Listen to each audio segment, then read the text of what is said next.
I had made a video earlier about Danson Mungatana, the former legislator, which we will switch to shortly after I give you a heads up on the latest development. Indications are that Mungatana and somebody else made a certain businesswoman believe that they were in a position to organize a huge tender for her at the Department of Defense, the military. And after she parted with a down payment of $1 million Kenya shillings, $10,000, she was given documents contracting her to supply some items to the DOD. She waited to be contacted by the DOD in vain, and she got impatient and she went there herself. And when she presented the documents, they were found to be fake. That is the allegation. Now, according to the sources I've accessed, it should be presented in court sometime next week. That is the very latest on this saga. Although history tells us, hii maneno ya wakubwa always has twists and turns. Sometimes the unexpected happens. Shortly after wakubwa wanaongea kwa simu. But let us wait and see what happens. But for now, let's switch to what I'd recorded earlier. Former Garsen legislator Danson Mungatana was extremely powerful during the Kibaki presidency. But clearly, he has never recovered from losing his parliamentary seat.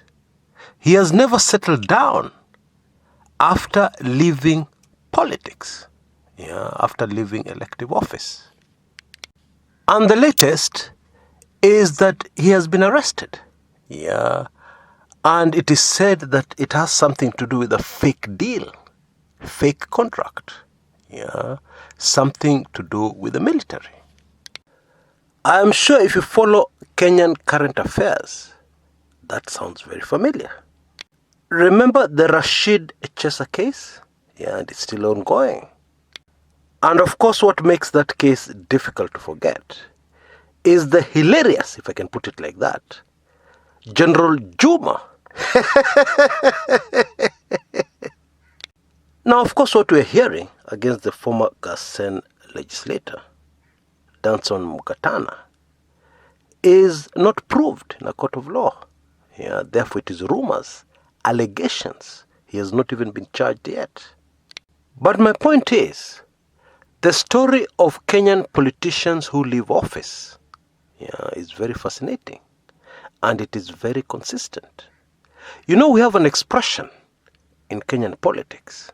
When somebody loses a parliamentary seat or any elective office, we say, ameanguka, which means they have fallen.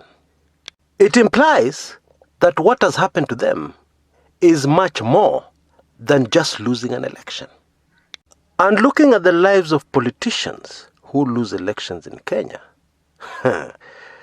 this particular expression is with good reason. Clearly, when you lose an election in Kenya, you don't just lose an election. It seems most people also lose a comfortable life. They lose a stable life. Now hold on a minute. It should not be like that, surely.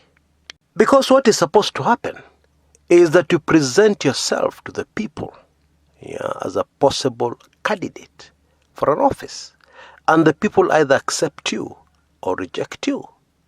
And if they reject you, and indeed in an election they reject the majority, and choose only one out of all the candidates who vie for an office, surely after that, you should be able to move on and continue with your previous life. So why is it so difficult for Kenyan politicians to do that? Why is it so difficult for Kenyan politicians to do the norm? Actually, I believe this is a perfect illustration about one of the major factors that is very wrong about our politics. And indeed, all this seems to confirm the perception of Kenyans that politicians are much more than just our representatives. Being elected into office is a license to print money, literally.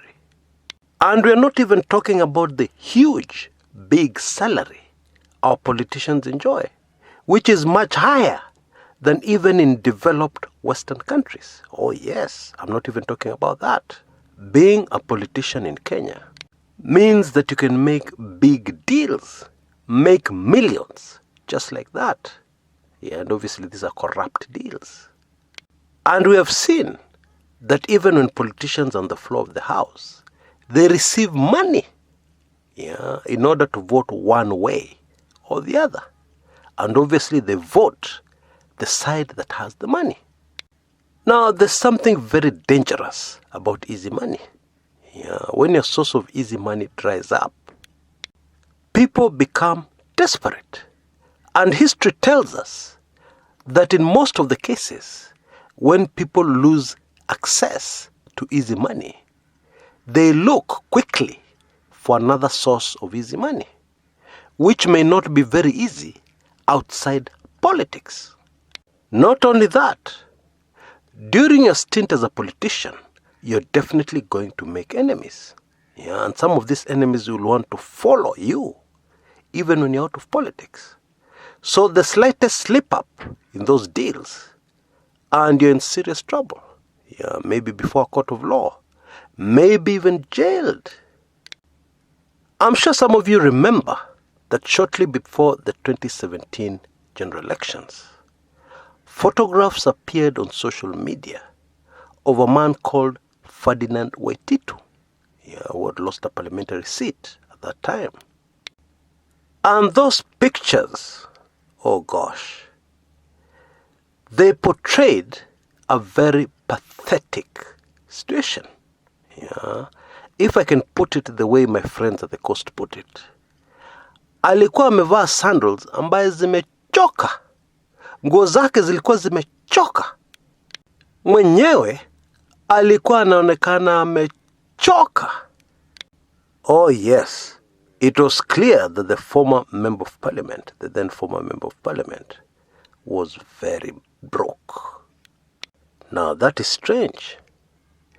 Give most people, half the salary our legislators earn for 5 years, and they'll be able to set up investments that will ensure that you never worry about money again, ever, in your lifetime.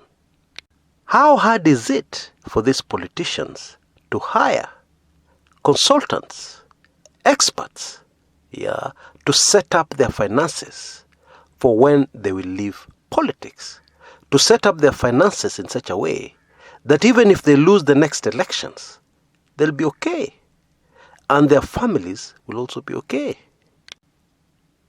How hard is that?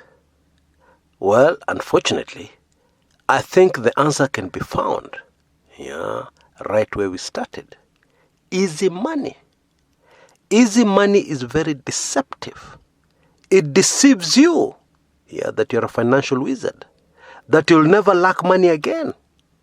It deceives you that you can have the good life, and don't worry too much about tomorrow, because tomorrow, financially, will take care of itself.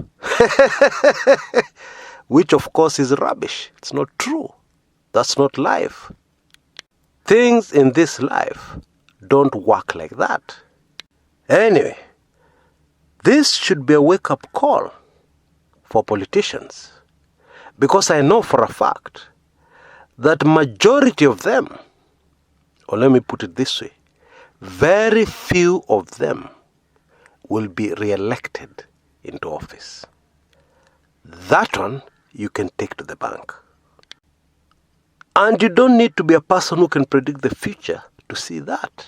You just need to look at the current political situation and the mood of Kenyan voters at the moment.